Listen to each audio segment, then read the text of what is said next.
I love the topic that we're going to be exploring tonight, because it's the whole domain of purpose, direction, and motivation.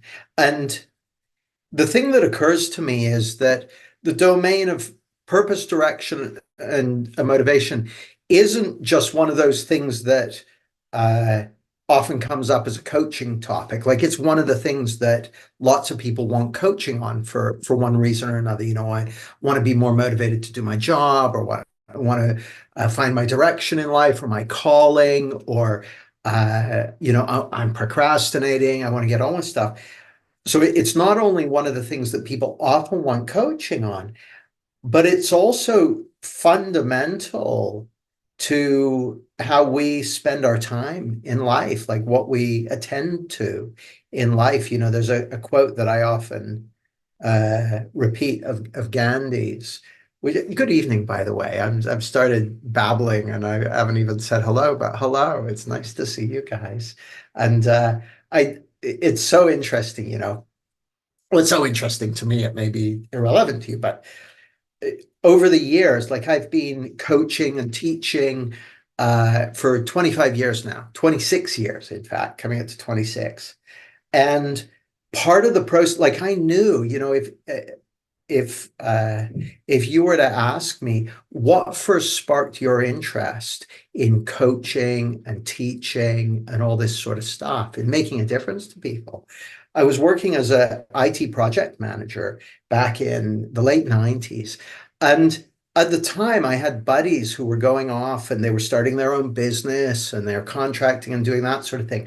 And I really wanted to do something. Like I was doing this IT project management stuff because I could do it. I was good at it. I got well paid for it.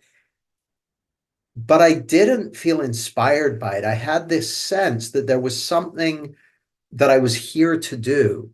And I didn't know what it was, but I used to talk to people about it. I used to say, yeah, there's something, but I don't know what it is. But if I knew what it was, I would go do it. Can anyone relate to that? So, so what that says to me is that without even knowing it, like I wasn't into all this stuff, right? I hadn't even read books about it, but without even knowing it, I was I was sensing the pull of a sense of purpose and direction. And how I was sensing it was by knowing that what I was doing wasn't aligned. Like, that I can't remember who said it, but someone famous, maybe it was Hemingway or someone like that, was asked, "What's art?" And they said, "I don't know, but I know it when I see it." And it was the same with me in purpose. They like, what's your purpose? Like, I don't know, but I'll know it when I see it. Like I could tell that something was off. So even that feeling of misalignment was letting me know that was information, right? By the way, there's going to be the opportunity for coaching or Q&A tonight. So if anyone wants coaching on this or anything else, now's your chance. So just type coaching, please, into the chat and we'll have a conversation. So anyway, I went on a 2-day training course for my work about persuasion and influence and that sort of thing. And I had two insights over that weekend. And the first insight was I realized, oh, you can put your mind, you can do anything. You can do whatever you want to do.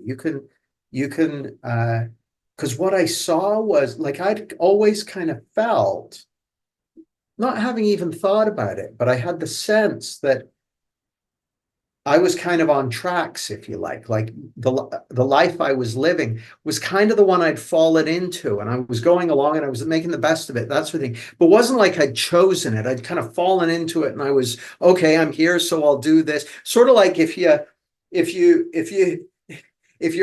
you're one of the substitutes at a football match and then you get sent in, it's like the game's already up and running and being played. So you're running and start running around and you're looking around and doing what you're supposed to do and stuff. But I didn't have a sense of having chosen it. Can anyone relate to that? Okay. So I think it's kind of a universal, not for everyone necessarily, but kind of universal. Like a lot of people have that sense. My brother didn't. My brother, when he was 9 years old, he went out to play a game of golf with his buddy. And he came back from his first day of golf and he said, I'm going to be a golfer. And that's what he's been doing ever since. He's like 54 now. So he's spent the last 45 years playing golf and doing golf related activity. He lives next to a golf course. The golf course give him a house to work at the golf course. So like he knew right away when he was 9 years old. I'm like, holy shit. Anyway, the first insight I had was, oh, without even realizing it, you've been creating the life that you're living. You've been choosing the life that you're living. You may not have realized it, but that's what you've been doing. You're not just a passive recipient of this life. You've been a co-creative actor in it every step of the way. And I was like, holy shit, that was really empowering to me. It's like, because I suddenly saw, oh, wow, if that's how it's been, that you can choose differently. So I was like, oh, that's cool. So then the second insight I had was I'm watching this guy. It was a whole weekend of training course. And this guy, this was May 1998, right? April, maybe. So just coming up to 26 years ago. And my life changed that weekend because I watched someone delivering training in a way that I'd never seen before. He was telling stories and he was coaching people. As I say it out loud, I'm like, that man had a huge influence on what I'm literally doing tonight. Like that, it's kind of shocking, actually. And I was like, I want to do that. And that's what I've been doing ever since. And that direction, that purpose has continued to unfold along the way. But,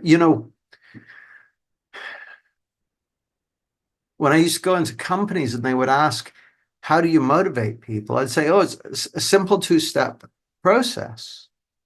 Number one, find out what they're motivated by, and then get them to do that. Because my assertion to you is that you have within you, and each one of us has within us, a sort of natural motivation, natural inspiration and guidance and wisdom and direction. And there's one of my favorite people of the 20th century is a guy called Buckminster Fuller. And he used to talk about the bees. He would explain that life on Earth is facilitated by bees because bees take pollen from one plant to another, and they fertilize the plants and which make oxygen and trees, and which allow us to breathe. And that if the bees weren't around, we would all be dead because we wouldn't have any oxygen. He said, now, in a very real way, every single bee is making a profound difference to millions of beings in the world. Now, no individual bee necessarily knows how important their existence is to life on the planet, but it is nevertheless. And my sense is that that's true of us. Like, if I look at the bees, one of their most profound purposes is almost entirely unknowable to them, right? Like you can't even talk to a bee about math, far less, or about, the alphabet, far less about the global scope of their impact. But they are having that impact nevertheless. And my invitation to you is, what if that's true of us too? What if, we're all here for a reason, and it's actually important. And that you have a source of guidance and intuition and wisdom within you that can align you with that purpose and direction and bring you more and more deeply into alignment with the truth of the service that you're here for, the gifts you're here to give, the difference you're here to make. Like, that's my invitation to you. I invite you to consider that. I've been reflecting on that for decades, and it stands up to scrutiny. It looks pretty legit to me. So that's kind of my kind of base layer, you could say, for thinking about purpose and direction and motivation. And there's a quote by William Sheldon. He said, Continued observations in clinical psychological practice lead almost inevitably to the conclusion that deeper and more fundamental than sexuality, deeper than the craving for social power, deeper even than the desire for possessions, there is a still more generalized and universal craving in the human makeup. It is the craving for knowledge of the right direction, for orientation, purpose, direction, orientation. They're fundamental to us. Like, this is not just some fancy 21st century pop psychology phenomenon. This is something deep that resides at the heart of our being. Now, just to go advanced coaching skills with you for a moment. My fundamental assertion, or one of my fundamental assertions, what you'll find if you hang around with me for any length of time, is I'm always making fundamental assertions, but here's one of them. One of my fundamental assertions is that we've evolved for a world of action and experience. If you stop and think about it for a moment, the fact that you're even here tonight means that you come from a long line of ancestors, each of whom managed to survive until breeding age, have sex at least once, and give rise to a progeny that did the same thing. And that's happened over and over again, millions of times, reaching all the way back to the dawn of time, right? Does that make sense? Like, you didn't just, your grandmother wasn't just zapped into existence 100 years ago. Like there was a process going on, and it's, cyclical and goes back through time. So in a very real way, you've evolved for reality. Now, here's the interesting thing.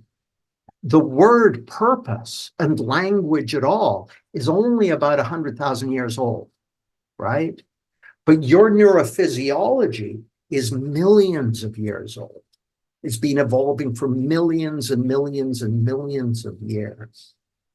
And so all the language we use sits on top of a deeper infrastructure that has evolved for a world of objects, actions, and experience, a world of time, space, and matter. Let me get some more examples. I've got a slide on this I want to show you guys. So we've evolved for a world of objects, actions, and experience, a world of time, space, and matter, a world of purpose, direction, and motivation. That desire for a sense of purpose, that's old stuff. Like, that's baked deep into the neurology, just like our appreciation for story. Like, I started out this session, right, telling you stories about when I was, 25 years ago and that sort of stuff. Well, you start hearing a story, and the structure of story and an appreciation for the structure of story is baked deep into your perceptual systems, baked deep into your neurology. And so as soon as someone goes once upon a time, you go, oh, it's milk and cookies time. And you just go into a different receptive state. So I tell a lot of stories. Anyway, long story short, a world of time, space, and matter, purpose, direction, and motivation, goals, objectives, problem solving, so threats to be moved away from, avoided, transcending limitations, community, other people. For most of history, we lived in little groups of between 5 or 6 people, and maybe maximum about 150 people. Big cities with hundreds of thousands of people, they're a very recent innovation. For most of history, we didn't go near that stuff. Well, most of history, for most of human evolution, we didn't go near that stuff. Well, we didn't have it. Transcending limitations, exploring, learning, and growing, creating, being, knowing, identity, and the transcendent and connection to something larger. Now, these phenomena are deep in our nervous systems, deep in our sense of being, and they predate language. So that's desire for a sense of direction, a sense of orientation, a sense of purpose and meaning. These are some of the most fundamental, some of the most primal urges, desires, longings in the human heart. And so I think it makes sense to, treat treat them with care and respect and consideration. So having said that, I also like having fun. So let's see if we can have a mix of both. Have fun while also being careful and respectful.